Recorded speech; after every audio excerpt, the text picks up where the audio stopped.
같이 기도하시고 수예배 드리겠습니다. 우리 삶의 주관자 되시는 하나님, 저희를 늘 지켜주시고 이 시간 예배하는 시간을 허락하여 주셔서 감사합니다. 우리가 호흡하고 함께 모여 예배드릴 수 있어서 감사드립니다. 이 시간 기쁨으로 감사함으로 예배하는 시간 되게 하여 주시옵소서. 또한 우리의 귀한 예배 처소가 하나님의 계획 가운데 다시금 세워질 수 있도록 재개발 과정을 인도하여 주시옵소서. 주님을 전하기에 힘써 열매 맺는 저희가 되게 하시고 말씀을 가까이 하여 성령 충만한 저희가 되게 하여 주시옵소서. 이 시간 말씀 가운데 성령께서 함께하여 주시고 말씀 전하시는 목사님 영역의 강건함으로 붙드시고 또한 말씀 듣는 저희들에게 들을 귀한 마음을 허락하셔서 말씀대로 살아가는 심령들이 되게 하여 주시옵소서. 감사드리며 예수님의 이름으로 기도합니다. 아멘. 나가세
목사님 나오셔서 말씀 전하시겠습니다.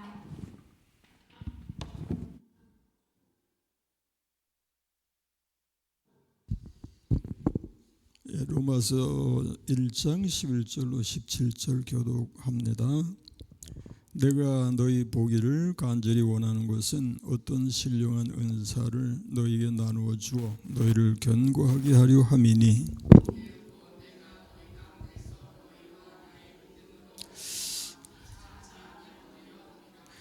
형제들아, 내가 여러 번 너희에게 가고자 한 것을 너희가 모르기를 원하지 아니하노니, 이는 너희 중에서도 다른 이방인 중에서와 같이 열매를 맺게 하려 함이로되 지금까지 길이 막혔도다.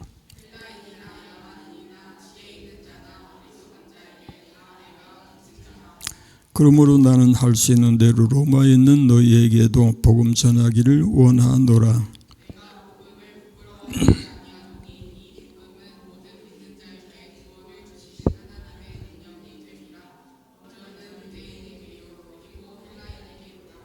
다같이 복음에는 하나님의 의가 나타나서 믿음으로 믿음에 이르게 하나니, 기록된 바 오직 의인은 믿음으로 말미암아 살리라 함과 같으니라. 아멘. 기도하십시다. 자비로우신 우리 하나님 감사하고 또 감사합니다. 우리 하나님은 살아계신 하나님, 또 저희와 함께 하시는 하나님, 저희를 사랑하시는 하나님, 참으로 좋으신 하나님이신 것을 믿습니다. 오늘도 저희가 주중에 우리 하나님께 예배하러 나왔습니다.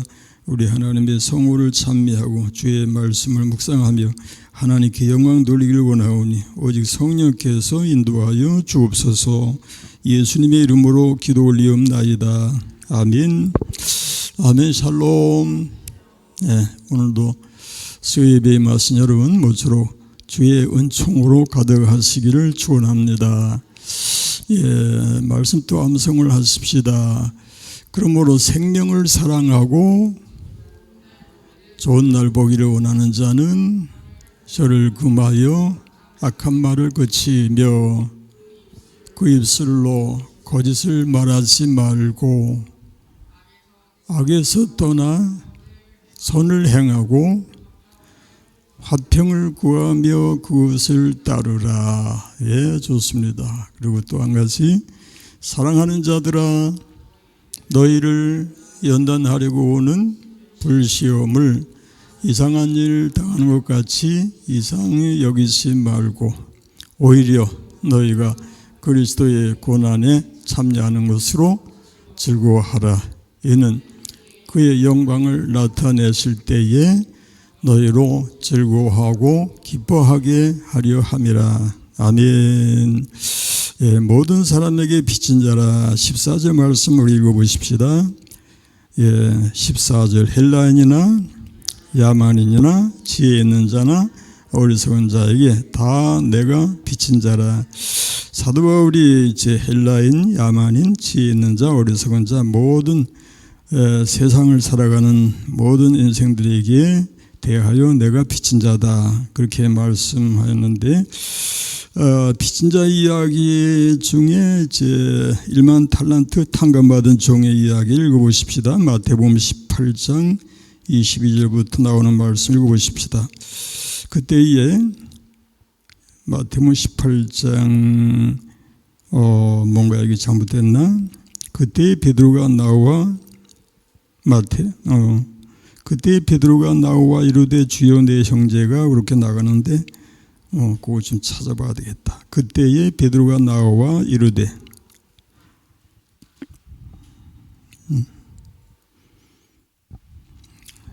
그때에 베드로가 나와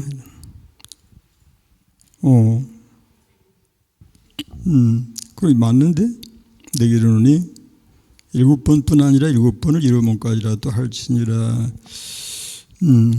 그리고 그때의 베드로가 그러므로 천국은 그 종들과 결산하려 하던 어떤 임금과 같으니, 결산할 때에 10,000달란트 빚진 자 하나를 데려오매 갚을 것이 없는지라 주인이 명하여 그 몸과 아내와 자식들과 모든 소유를 다 팔아 갚게 하라 하니, 그 종이 엎드려 절하며 이르되 내게 참으소서 다 갚으리이다 하거늘 그 종의 주인이 불쌍히 여겨 놓아 보내며 그 빚을 탕감하여 주었더니 그 종이 나가서 자기에게 100데나리온 빚진 동료 한 사람을 만나 붙들어 목을 잡고 이르되 빚을 갚으라 하매 그 동료가 엎드려 간구하 이르되 나에게 참아 주소서 갚으리이다 하되 허락하지 아니하고 이에 가서 그가 빚을 갚도록 옥에 가두거늘 그 동료들이 그것을 보고 몹시 딱하게 여겨 주인에게 가서 그 일을 다 알리니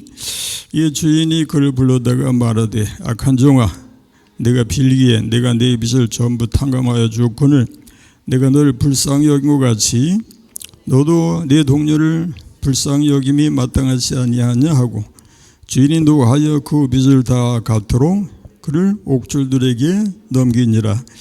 너희가 각각 마음으로부터 형제를 용서하지 아니하면 너희 하늘 아버지께서도 너에게 이와 같이 하시리라. 아멘.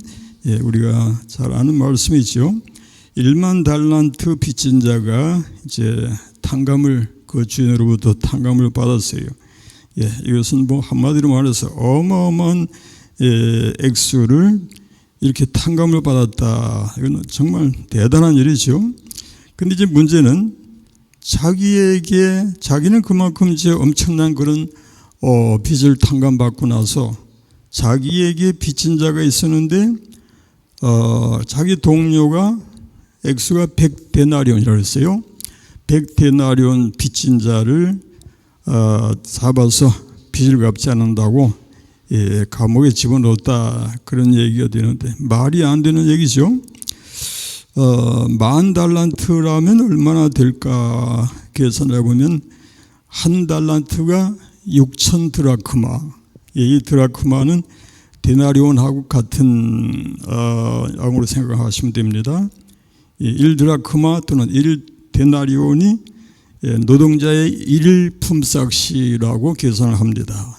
그래서 1달란트 하면은 6,000데나리온, 그럼 6,000날의 품삯이다. 근데 이제 1달란트가 아니라 10,000달란트라고 했으니까 10,000달란트라고 했으니까 엄청난 어마어마한 그런 정도죠. 날짜를 굳이 계산한다면 6천만 날 그렇게 계산이 될 것 같아요. 6천만 날의 품삯을 탕감받았다. 근데 이 사람이 자기에게 빚진 자 100데나리온 100일의 품삯이죠. 100일의 품삯을 용서하지 아니하고 탕감하지 아니하고 잡아다 감옥에 집어넣었다. 그런 얘기입니다.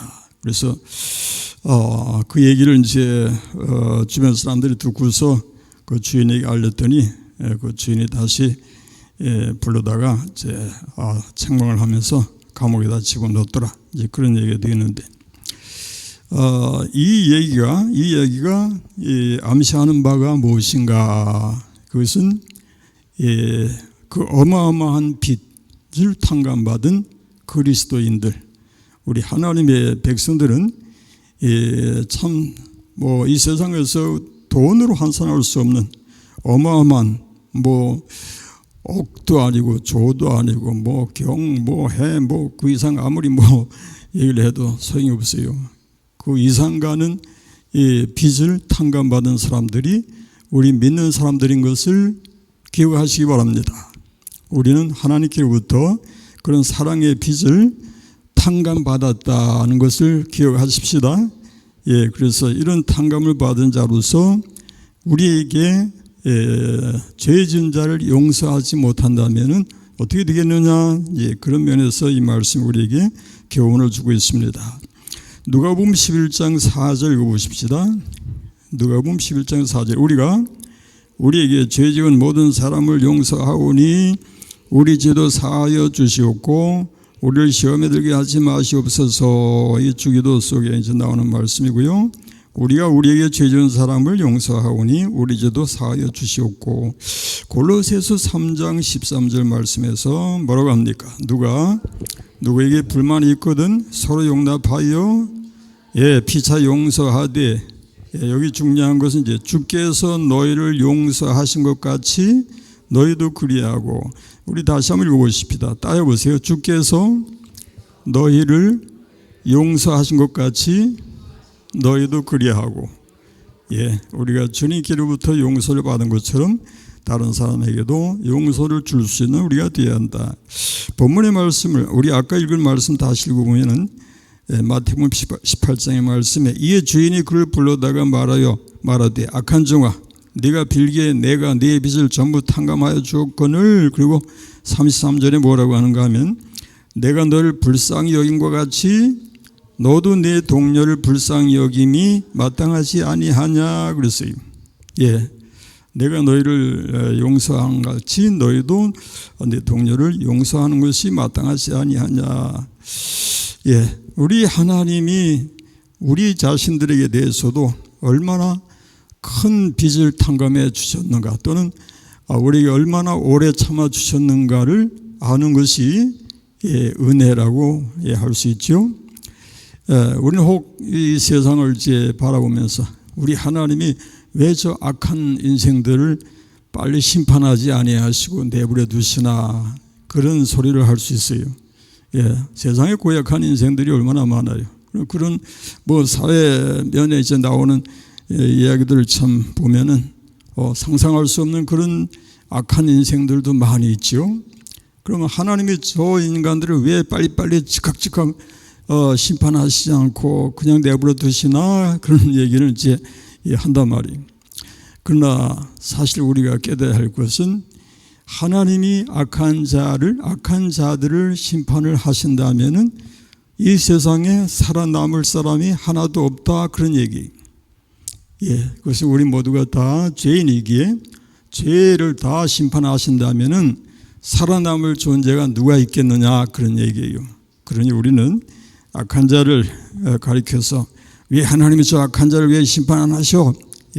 그렇게 할 것이 아니라 오래 참으시는 하나님의 은혜는 한 사람이라도 더 회개하고 하나님 앞에 돌아오기를 기다리시는 하나님의 사랑이더라, 그런 말씀이고요.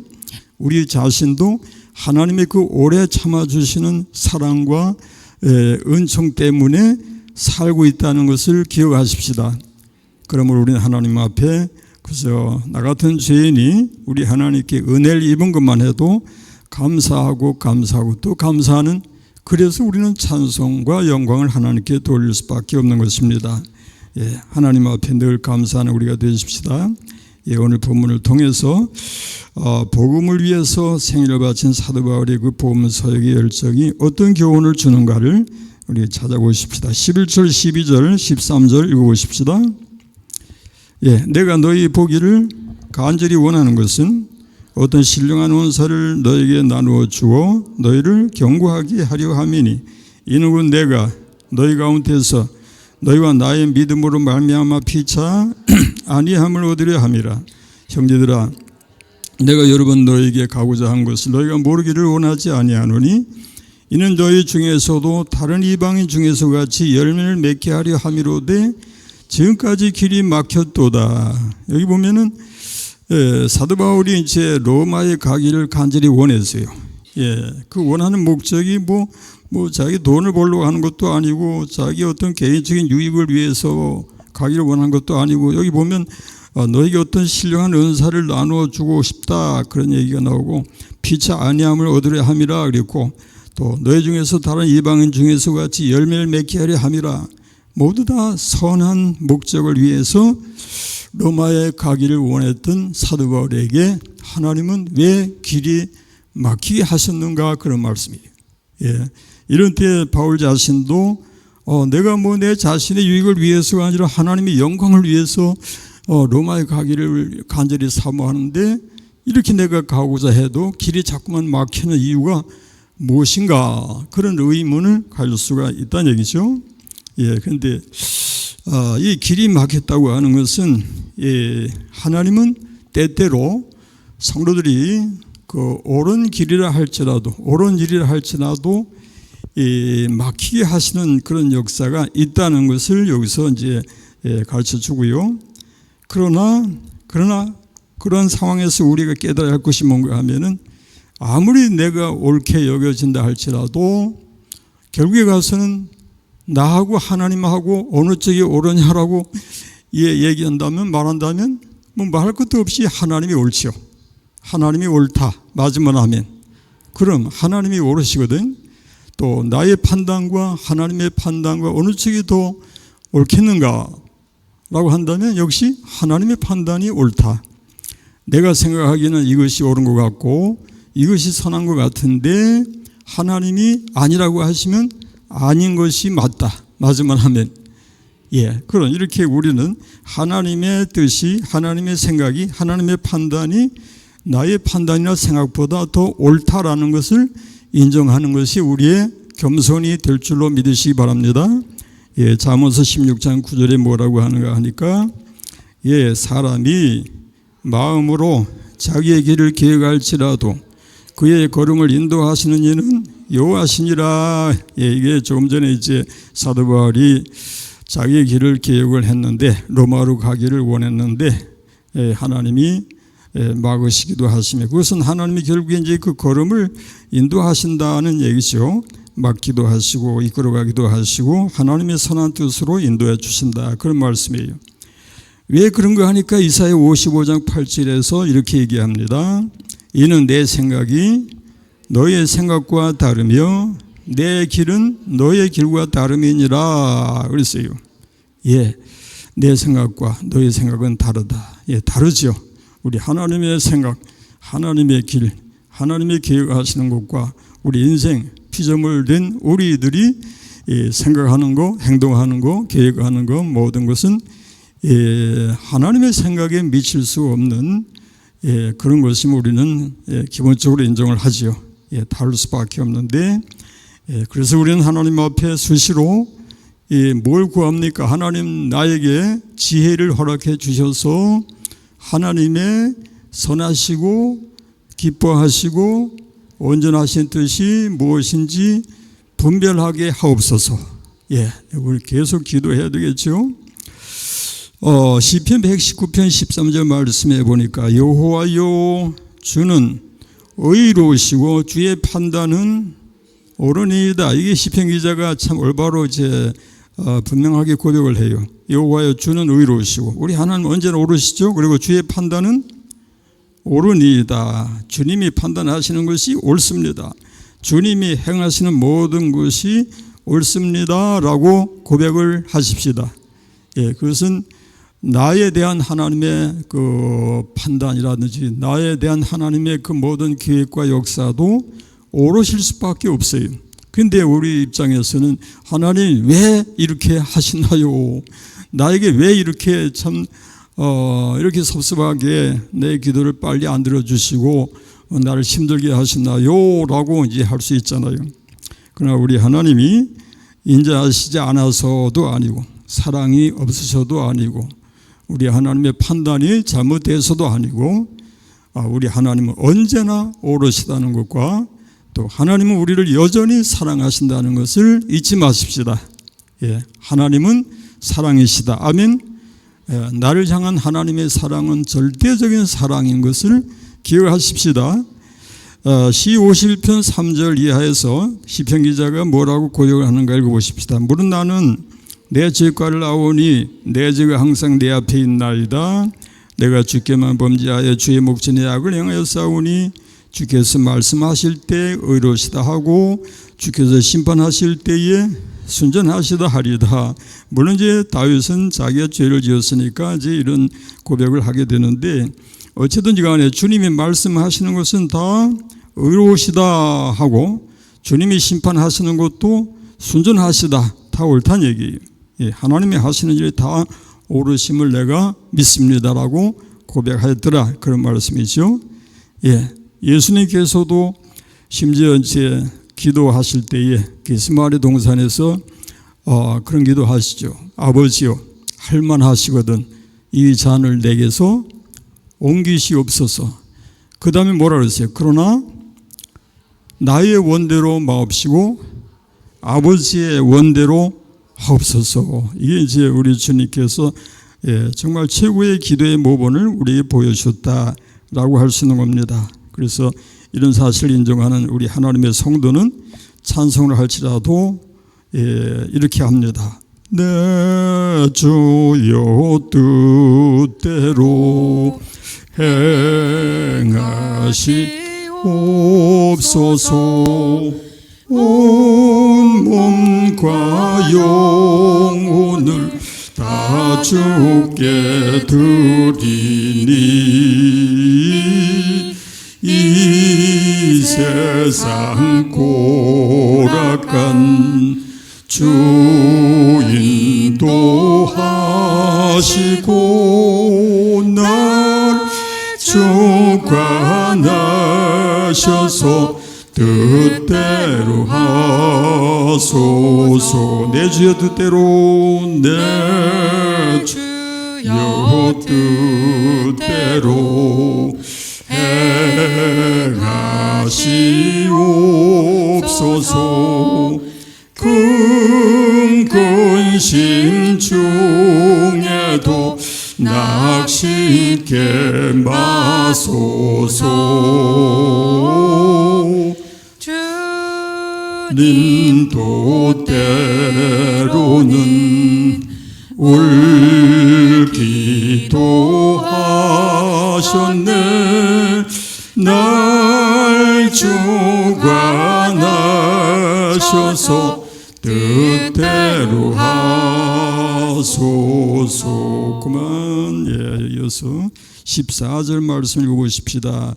헬라인이나 야만인이나 지혜 있는 자나 어리석은 자에게 다 내가 빚진 자라. 그러므로 나는 할 수 있는 대로 로마에 있는 너에게도 복음 전하기를 원하노라 그랬는데, 이 말씀은 모든 그리스도인들은 복음을 전할 의무가 있고 복음 전도의 빚을 지고 있다라는 것을 말씀하고 있습니다. 맞으면 아멘? 그렇죠. 다른 말로 말해서 이제 채무자라 그런 얘기를 하는데, 채무자 또 뭐 채권자 이렇게 구분을 한다면, 채권자는 돈을 받는 사람이니까 당당하고 아주 뭐 고자세로 큰 소리 치고 빚을 갚아라 소리 칠 수 있는데, 채무자는 빚을 갚아야 할 입장이기 때문에 아무래도 고자세가 될 수 없어요. 아무래도 그래서 긍휼을 바라고 은혜를 바라고 제발 좀 오래 참아달라고 할 수밖에 없는, 그게 이제 채무자라고 할 수 있겠는데, 우리 하나님의 성도를 가리켜서 채무자라고 한다는 것은 뭘 의미하는가 우리가 생각할 것이 있습니다. 우리는 사도 바울이 말하는 대로 내가 모든 사람을 향하여 빚진 자라, 채무자다 라고 하는 말이나 같이 우리 모든 그리스도인들은 세상 사람들을 향해서 채무자인 것을 기억하십시다. 빚을 갚아야 할, 내가 무슨 빚을 졌다고 나한테 빚을 갚으라고 하나요? 나는 평생에 빚 같은 건 모르고 사는데요. 그렇게 얘기할 수 있지만은, 그러나 여기 말씀해 보니까 사도 바울이 뭐 돈으로 빚을 져서 이런 소리를 하겠어요? 자기 하는 얘기는 어디까지나 복음의 빚을 갚아야 할 그런 인생인 것을 고백하고 있다, 그런 얘기죠. 그래서 나는 빚을 갚아야 한다, 그런 빚을 갚는다고 하는 마음 자세로 살았더라, 그런 얘기고요. 우리 역시 우리 그리스도인은 모두가 채무자라고 하는 마음을 가지고 빚을 갚아야 한다고 하는 마음을 가지고 살아가야 한다. 그럼 누구에게 빚을 갚느냐 하니까 복음을 듣지 못한 사람들, 불신 영혼들에게 빚을 갚아야 할 우리들이다, 그런 얘기예요. 맞잖아요. 복음을 전해야 할 책임이 나에게 주어지고 있다라는 것이기 때문에 우리는 복음을 듣지 못한 세상 사람들을 향해서 빚진 자의 마음을 가지고 살아감이 마땅한 줄로 믿으시기 바랍니다. 맞죠? 그렇다면은 어떤 사람들을 향해서 구체적으로 어떻게 채무의 빚을 갚아야 될 것인가라고 한다면, 우리가 살아가는 동안에 우리 가까이에서 만나는 모든 불신 영혼들을 향해서 채무자의 자세를 가짐이 마땅하다, 그런 얘기죠. 믿지 않는 사람들에게 우리는 누구에게나 복음을 전해야 할 책임을 가지고 있죠. 마지막 화면 해보세요. 예, 그러니까 그게 뭐냐니까 이 사도 바울이 얘기하는 대로 예, 나는 복음의 빚진 자다. 뭐 헬라인이나 야만인이나 지혜자나 또 어리석은 자에게나 누구에게든지 어떤 사람에게든지 나는 빚을 갚아야 할 채무자인 거로 이 복음을 전하기를 원하노라 그런 말입니다. 우리가 뭐 사도 바울처럼 뭐 1차, 2차, 3차 이렇게 세계 전도 여행을 다니지는 아니할지라도 우리가 살아가는 공간에서 우리 삶의 그 공간 속에서 얼마든지 만나지는 불신 영혼들을 향해서 우리는 채무자의 심정으로 빚을 갚아야 할 마음으로 그 사람들을 대할 수 있어야 한다 그런 말이죠. 예, 그래서 우리가 절대로 고자세로 그들을 대할 수 있는 것이 아니고 오히려 우리는 낮은 자세로 마음을 비우고 낮아져서 내가 사실은 복음을 전해야 하는데 못 전했구나 하는 참 부끄러운 마음을 가지고 할 수만 있으면 복음을 전해서 하나님의 영광을 나타낼 수 있도록 목적하고 기도하는 것이 우리의 자세가 될 줄로 믿으시기 바랍니다. 예, 그래서 왜 꼭 그렇게 해야만 됩니까? 내가 이 세상 살아가는데 내가 뭐 분명한 그런 참 나름대로의 참 주관을 가지고 떳떳하게 살아가는데 왜 내가 채무자가 되고 빚진 자가 되고 저자세가 되어야 합니까? 라고 묻는다면은 그 대답은 오직 예수님 때문이다 라고 할 수밖에 없어요. 예수 때문에. 다른 것이 아니라 예수 때문에 우리는 고자세가 아닌 저자세가 될 수밖에 없다. 우리 하나님이 인정하시고 기억하시고 은혜 주시고 갚아주심을 믿고 우리 하나님 앞에서 낮아지는 우리가 되십시다. 그리고 빚을 진 자의 마음을 가지고 빚을 갚기 위해서 애쓰고 힘쓰는 우리의 일생이 되어야 한다. 언제까지? 우리가 이 세상에 살아가는 동안에 불신 영혼들을 만나는 그 순간마다 계속해서 이 빚을 갚겠다고 하는 마음의 자세를 가지고 기도하면서 복음을 전하는 것이 우리의 마땅한 자세가 될 줄로 믿으시기 바랍니다. 기억하십시다. 이게 바로 사도 바울이 나는 헬라인에게나 야만인에게나 지혜자에게나 어리석은 자에게 다 내가 빚진 자라. 이것이 바로 우리의 고백이 되는 줄로 믿으시기 바랍니다. 다시 한번 읽어보십시다. 헬라인이나 야만인이나 지혜 있는 자나 어리석은 자에게 다 내가 빚진 자라. 여기서 야만인이나 하는 단어도 나오는데 야만인 이건 뭐 인간으로서 참 뭐 인간으로 인정해 주지 못할 정도로 고약한 그런 인생들일 수 있는데 그런 사람들까지도 그런 사람들에게도 내가 빚진 자라면은 어떻게 할 것인가를 우리가 생각해 보십시다. 나한테 고약하게 대하고 아주 뭐 심지어 악하게 대하는 자라 할지라도 우리는 내가 빚진 자라고 하는 걸 생각한다면은 어떻게 하면 기회를 얻어서 내가 이 빚을 갚을까? 내가 어떻게 이 복음의 빚을 갚아서 한마디라도 전해서 하나님 앞에 설 때 내가 떳떳할 수 있을까를 생각하는 우리가 됨이 마땅한 줄로 믿으시기 바랍니다. 그것이 우리의 마음의 마땅한 자세가 됩니다. 우리가 지나간 세월을 돌이켜보면서 우리 인생길에서 우리 곁을 스쳐 지나간 많은 사람들에게 우리는 빚을 갚기는 고사하고 복음을 전해주지 못한 일이 더 많았더라는 것을 우리가 생각한다면 하나님 앞에 죄송하고 부끄럽고 하다고 하는 것을 기억하고 나는 헬라인이나 야만인이나 지혜 있는 자나 어리석은 자에게 다 빚진 자라고 하는 이런 마음의 자세를 가지고 하나님 앞에서 이제 우리의 남은 세월이 얼마가 될지는 모르지만은 내가 걸어가는 길에서 만나지는 모든 불신 영혼들에게 복음을 전할 수 있기를 기도하면서 이를 위해서 최선을 다하는 우리가 되심이 마땅한 줄로 믿습니다. 그렇게 해야 되겠죠. 그렇게 할 때 사도 바울이 사도행전 20장 24절 말씀 좀 읽어보십시다. 내가 달려갈 길과 주 예수께 받은 사명 곧 하나님의 은혜의 복음을 증거하는 일을 마치려 하면은 나의 생명조차 조금 더 귀한 것으로 여기지 아니하노라.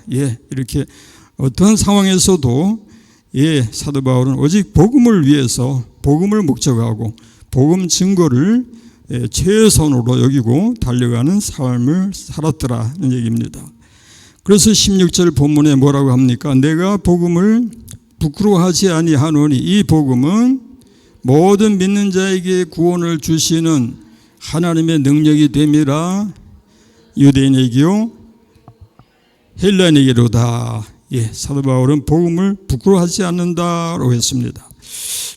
이 복음이 무엇인가 하면은 하나님이 생명을 구원하시는데 죄인 인생들을 지옥에 갈 인생들을 천국으로 구원해서 드리게 하시는데 어떻게 하시는가 하니까 독생자를 보내시고 누구든지 그를 믿는 자마다 멸망하지 않고 영생을 얻게 하셨는데 어떤 방식으로 그렇게 영생을 얻게 하시는가 하니까 전도라고 하는 미련한 방식을 통해서 복음이 증거되고 그 복음이 증거됨으로 예수를 믿고 구원에 이르게 하시는 하나님의 구원의 역사를 기억하시기 바랍니다. 이것이 바로 하나님의 계획이고 하나님의 그 역사란 말이에요. 이렇게 영광스러운 구원의 역사, 구원의 계획, 이것을 우리가 알고 있다면 우리가 하나님의 그 구원 계획에 동참해서 복음을 전하게 되어졌다는 사실을 기억하십시다. 하나님은 우리들을 통해서 그 영혼들을 복음을 통해서 하나님 앞에 나오게 하신다. 그게 하나님의 계획이고 하나님의 섭리고 하나님의 인도하시는 역사다. 그런 말이에요. 그래서 우리가 그 영광스러운 하나님의 계획에 참여하게 되었다는 것이 얼마나 귀한 것인가를 알아야 한다 그 말씀이에요. 기억하십시다. 그래서 우리가 지금 이제 적은 예를 들어서 얘기하자면 우리가 이제 선교 후원에 조금씩이라도 이제 참여하려고 애를 쓰는 것은 우리가 뭐 돈이 있어서가 아니잖아요. 작은 액수라도 선교 후원을 하기 위해서 애를 씁니다. 그러나 그것은 아주 귀한 것인데 왜냐하면은 세계 선교의 대열에 우리가 동참하는 자가 된다고 하는 거 대단한 거잖아요. 액수가 문제가 아니에요. 우리 형편 따라서 참 나름대로 참 세계 선교에 동참하는 마음으로 후원에 임하는 것은 세계 선교 대열, 하나님의 구원의 그 역사에 동참하는 일이기 때문에 영광스러운 일이고 축복된 일인 것을 기억하시기 바랍니다. 그래서 우리가 감사함으로 그 일에 임하게 되는데 이 사도 바울은 자기가 그 복음을 부끄러워하지 아니한다라고 했잖아요. 우리는 혹시 예수 복음 전하는 것을 부끄러워하지 않는가? 내가 복음을 전해야 할 상황에서 부끄러워가지고 감히 입을 열지 못하고 그런 일들이 너무나 많았던 것을 우리가 생각하게 되는데 우리 하나님은 고린도전서 1장 21절에 뭐라고 그랬어요? 하나님의 지혜에 있어서는 이 세상의 자기 지혜로 하나님을 알지 못함으로 자기 지혜로 몰라요. 뭐 아무리 철인이든 뭐 지식인이든 알지 못하기 때문에 하나님께서 어떻게 전도라고 하는 미련한 방식으로 그들이 구원받게 하신다. 그걸 기뻐하셨다. 그런 말이에요. 그런데 그 계획 속에 우리를 들게 하셔서 우리로 가서 복음을 전하라. 그런 이제 명령을 하시고 우리로 하여금 전하게 하신다. 그런 말씀이에요. 그러니 우리는 성령의 인도하심을 따라서 아주 자연스럽게 하나님의 계획에 동참하고 하나님의 역사에 함께하는 그런 그리스도인이 됨이 마땅한 줄로 믿습니다. 그래서 우리가 살아가는 동안에 하나님 주님의 거룩하신 뜻을 따라서 순종하는 삶이 되게 해주세요. 순종해서 따라가게 해주세요라고 기도하자고 말이에요. 우리 자신이 복음의 증인이라고 하는 사실은 뭐 사도행전 1장 8절에서 우리가 이미 알고 있지요. 오직 성령이 너에게 임하시면 너희가 권능을 받고 예루살렘과 온 유대와 사마리아와 내 증인이 되리라 하셨습니다. 우리가 증인이 되었더라. 내가 증인이다. 나는 증인이다. 인정하시나요? 우리는 증인입니다. 그런데 이 증인은 이제 증인들이 법정에 서게 되면은 나는 양심에 따라 숨기거나 보태지 아니하고 사실 그대로 말하고 만일 거짓말을 하면은 위중의 벌을 받기로 맹세합니다. 이렇게 이제 문구를 읽고서 서명날을 하고 증언을 이제 하게 된다고 하는데 증언을 하는 사람은 뭐니 해도 떳떳하고 당당하게 증언을 한다라고 하는 것이 공통점이라고 할 수 있겠죠. 예, 증언을 하는 사람은 나름대로 사명을 감당하는 그런 마음으로 하게 될 것인데, 우리가 복음을 부끄러워하게 되면은 마땅히 전해야 할 그 말씀과 증언을 부끄러워한다, 그런 얘기가 되겠죠. 근데 그 실제로 법적으로 또 진술 거부권이라고 하는 것도 또 있다고 그래요. 예, 증인들이 증인임에도 불구하고 진술을 거부할 권리가 주어지는, 그게 법인가 봐요. 그건 이제 자기 자신의 어떤 그 친족들에게 그 불이익이 올 것이라면 이제 거부해도 된다, 그런 얘기가 있어요. 예, 법으로는 그런 게 이제 만들어져 있는가 봐요. 그런데 우리가 만약에 증언을 해야 되는데 진술 거부권을 우리가 사용할 것인가? 예, 우리 자신에게 뭔가 어떤 그 피해가 있을까봐 나는 이 증언을 거부합니다 라고 한다면 우리 하나님이 뭐라고 하시겠나? 예, 우리에게는 증언을 거부할 권리가 없다고 하는 것이 맞습니다. 하나님 앞에서 우리는 언제나 복음을 담대히 전하는 것이 마땅하고 그 사명을 끝까지 감당하는 것이 하나님이 기뻐하시는 일이라고 하는 것도 기억하십시다. 예, 그래서 우리는 이렇게 그저 전도 얘기 참 어렵고 힘들지만도 그저 계속 할 수밖에 없는 것은 우리가 평생에 감당해야 할 임무이기 때문에, 그리고 이 임무를 제대로 감당하지 못하면 하나님 앞에서 뭐라고 이제 사도 바울이 얘기했는가 하니까 고린도전서 9장 16절 읽어보십시다. 예, 내가 복음을 전할지라도 자랑할 것이 없으면 부득불할 일입니다. 만일 복음을 전하지 아니하면, 예, 사도 바울이 이런 마음으로 복음을 전했더라, 그런 얘기예요. 부득불할 일이면, 예, 그리고 화가 있을 것이로다 그랬어요. 그래서 열심히 복음을 전하는데, 온 세상 위하여 나 복음 전하리, 만 백성 모두 나와서 주 말씀 들으라. 죄 중에 빠져서 헤매는 자들아, 주님의 음성 듣고서 너 구원 받으라. 전하고 기도해 매일 증인 되리라. 증인 되리라. 세상 모든 사람 다 듣고 그 사랑 알도록. 후렴만 한 번 더 부르고 싶시다. 전하고 기도해 매일 증인 되리라. 세상 모든 사람 다 듣고 그 사랑 알도록. 17절 말씀, 우리 마지막으로 17절 말씀 읽어보십시다. 복음에는 하나님의 의가 나타나서 믿음으로 믿음에 이르게 하나니 기록된 바 오직 의인은 믿음으로 말미암아 살리라 한과 같으니라 그랬어요. 예, 하나님의 의가 나타나서 믿음으로 믿음에 이르게 한다 그랬어요. 왜 우리가 믿음으로 살아야 하나요? 왜 믿음으로 살아야 하나요? 히브리서 11장 6절에 뭐라고 하죠?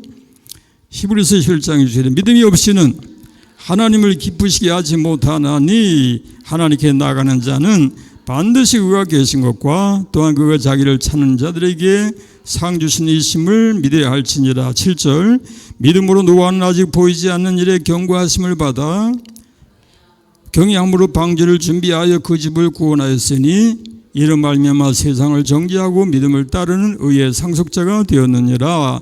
믿음으로 아브라함은 부르심을 받았을 때에 순종하여 장래 유업으로 받을 땅에 나갈새. 예, 거기까지만. 예, 여기서 복음에는 하나님의 의가 나타나서 믿음으로 믿음에 이르게 하나니라고 했는데, 이 하나님의 의라고 하는 것이 바로 다시 말하면은 하나님의 복음, 예, 하나님의 은총의 복음이라고 얘기할 수 있는 것이고요. 그게 이제 에베소서 2장에 나오는 말씀이 뭔가 하니까 너희는 그 은혜에 의하여 믿음으로 말미암아 구원을 받았으니 이것은 너희에게서 난 것이 아니요 하나님의 선물이라. 아멘. 우리가 하나님께로부터 엄청난 선물을 받은 것을 믿으시기 바랍니다. 예, 이번에 이제 추석이 되어서 서로 선물도 오고 하겠지만 최고의 선물은 복음의 선물인 것을 기억하십시다. 예, 그래서 이 선물을 전달할 수 있는 그런 삶, 그런 힘을 위해서 우리가 기도함이 마땅한 줄로 믿고 우리 기도하십시다. 하나님 아버지 감사합니다. 우리에게 주신 복음은 우리를 살리고 또 인류를 살리는 구원의 복음이 됩니다. 이 복음을 바로 믿고 바로 우리가 전하고 우리 하나님께서 주신 이 사명을 따라서 감당하는 저희가 되게 하여 주옵소서. 예수님 이름으로 기도합니다. 아멘. 우리가 지금은 나그네 뛰어도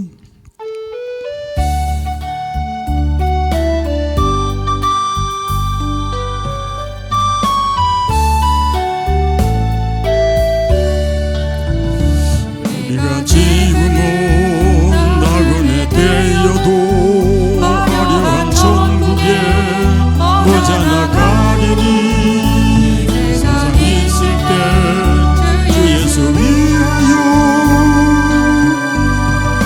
이십소 일하세. 주 내게도 다가시니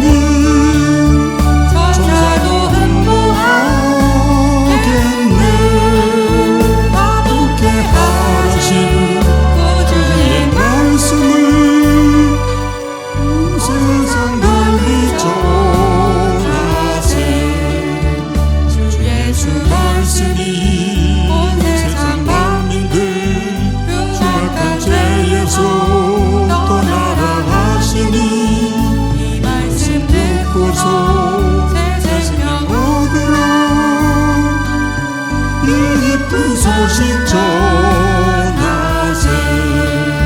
주 내게도 다가시니 천사도 흠모하겠네. 화목해 하라신 구주의 말씀을 온 세상 널리 전하세. 평생의 복락과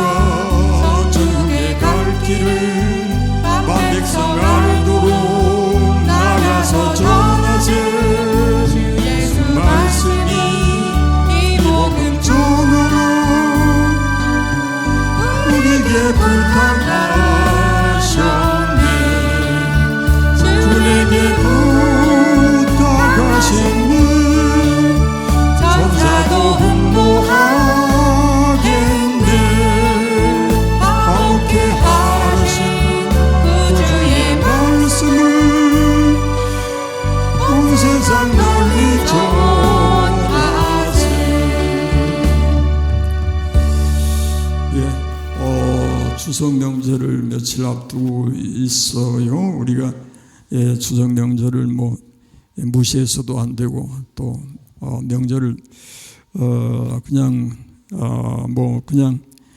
세상 것이라고만 생각할 수도 없고 우리도 세상에 살면서 명절이 같이 동참하는 것은 당연한데 그러나 그런 중에도 우리가 기억할 말씀이 있습니다. 이 세상을 이 세대를 본받지 말고 마음을 새롭게 함으로 변화를 받아 하나님의 선하시고 기뻐하시고 온전하신 뜻이 무엇인지 분별하도록 하라. 그러므로 명절을 세지 말라는 것이 아니고 우리가 떡도 해먹고 맛있는 것도 해먹고 당연히 해야 되겠지만 그러나 그런 중에서도 우리는 이 세대를 본받지 말고 마음을 새롭게 함으로 변화를 받아 하나님의 선하시고 기뻐하시고 온전하신 뜻이 무엇인지 분별하도록 하라 하는 말씀을 기억하는 그런 명절 기간이 됩시다. 아멘. 주기도로 마칩니다. 하늘에 계신 우리 아버지, 아버지의 이름을 거룩하게 하시며 아버지의 나라가 오게 하시며 아버지의 뜻이 하늘에서와 같이 땅에서도 이루어지게 하소서.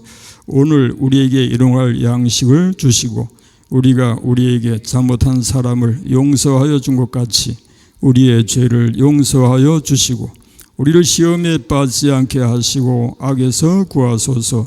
나라와 권능과 영광이 영원히 아버지의 것입니다. 아멘. 예, 감사합니다. 예, 인사 나누십시다. 샬롬. 샬롬. 예, 그리고 건강하세요. 예, 승리하세요. 예, 그리고 추석 명절 잘 쉬라고도 해야 되나? 예, 예, 주일날 해도 되겠네. 주일날도 있구만. 예, 우리 사랑합니다 하십시다. 사랑합니다. 예, 예, 감사합니다. 우리 묵상기도 하시면서 마치도록 하십시다.